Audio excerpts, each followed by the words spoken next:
What's up, guys? Welcome back to another episode. Today we're going to be doing the build and the restoration of my BMW M3 in 10 minutes.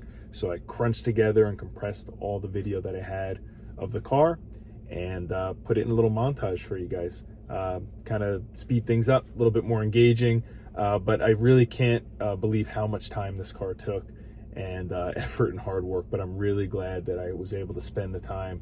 Thank you to my family, very patient, my loving wife, dealing with me out in that garage for hours and hours and hours on end.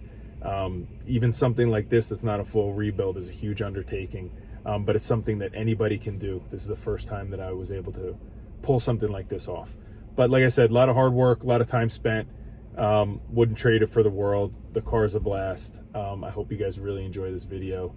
I had fun putting it together.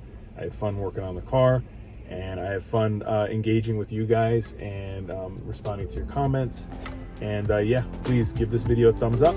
And if you like it, subscribe. That's all you're gonna hear from me. Let's cut to the video.